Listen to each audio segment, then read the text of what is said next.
Hello everyone, কেমন আছেন সবাই? আশা করি সবাই ভালো আছেন আর আমি অনেক ভালো আছি। আর আমরা আজকে চলে গেছিলাম বারুণীর স্নান উৎসবে।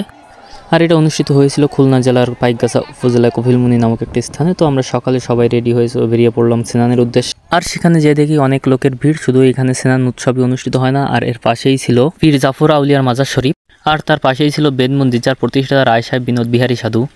তো আমরা সেখানে যে দেখি স্নান অলরেডি শুরু হয়ে গেছে। তো আমি চারিপাশের পরিবেশটা একটু ঘুরে দেখছিলাম।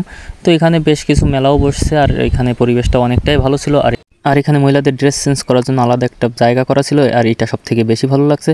তো আমি চারিপাশটা ঘুরে দেখতে দেখতে চলে আসলাম নদীর ঘাটে, যেখানে মূলত স্নান হচ্ছিল। তো এখানে দেখি অনেকেই স্নান করছে। তো চারিপাশটা ঘোরা হয়ে গেলে আমি চলে আসলাম কাকুদের কাছে। এখানে এসে দেখি কাকু ব্রাহ্মণের সাথে মন্ত্রপাঠ করছে, আর এখানে মূলত কাকুর একটা গরু মারা গেছিলো গোয়াল ঘরে। তো গরুর আত্মার শান্তি কামনার জন্য কাকু এটা করছে। তো এখানে কাকুর এই কাজটা হয়ে গেলে আবার কাকু চলে যায় স্নান করার জন্য, আর আমরা সেখানে বসে বসে অপেক্ষা করতে থাকি কাকুর জন্য, সে কখন আসবে। সবার স্নান শেষ, তাই এবার আমি চলে গেলাম স্নান করতে।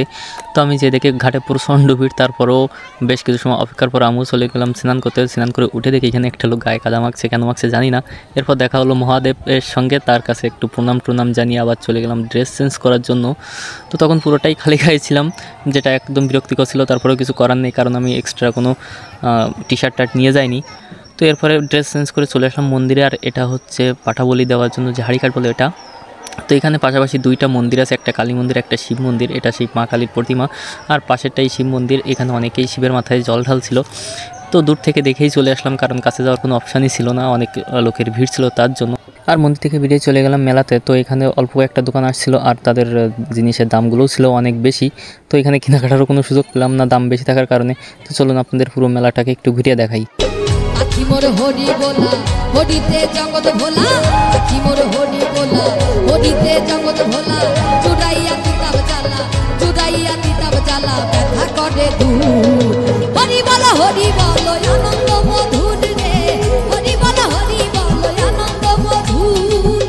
হরি বলা হরি বলো আনন্দ মধুর রে, হরি বলা হরি বলো আনন্দ মধুর।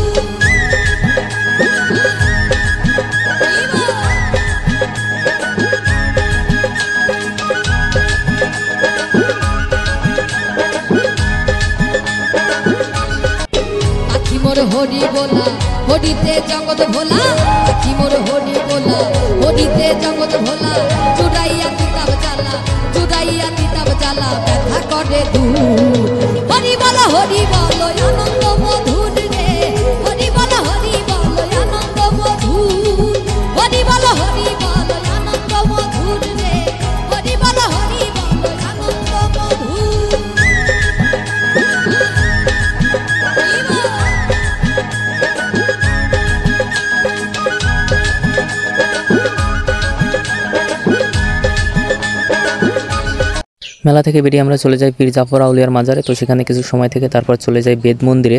আর এই বেদ মন্দিরে রয়েছে দুইটা মন্দির, একটা হচ্ছে মা কালীর মন্দির, আর এই মন্দিরের ভিতরে মা কালীর সঙ্গে সঙ্গে রয়েছে বিনোদবাবুর মূর্তিটাও। আর এরপর চলে যায় বিনোদবাবুর বাড়ির ভিতরে। তো এখানে তার পূর্বপুরুষদের কিছু ছবি রয়েছে, আর রয়েছে তার প্রতিষ্ঠিত কয়েকটা স্কুল কলেজের ছবি। তো আমরা পুরো বাড়িটা ঘুরে দেখছিলাম। তো বাড়িটা দেখলেই বোঝা যাচ্ছে কত পুরনো আর কত আগেরকার বাড়ি। উপরে সিলিংগুলো দেখলেই তো সেটা ভালোভাবে বোঝা যায় যে এটা কত পুরনো দিনের বাড়ি। তো এনারা মূলত ছিল জমিদার, আর এটা একটা জমিদার বাড়ি। তো আমি চারিপাশটা ঘুরে দেখতেছিলাম। তো ঘোরাঘুরি শেষ করে আমরা চলে যাই খাওয়ার জন্য, আর এটা হচ্ছে আমাদের খাওয়ার ভিডিও। তো সবাই ভালো থাকবেন, আর আশা করি সবাই আমাকে একটু সাপোর্ট করবেন। তো খাওয়া দাওয়া শেষে আমরা সবাই বাড়ির পথে রওনা হয়ে যাই।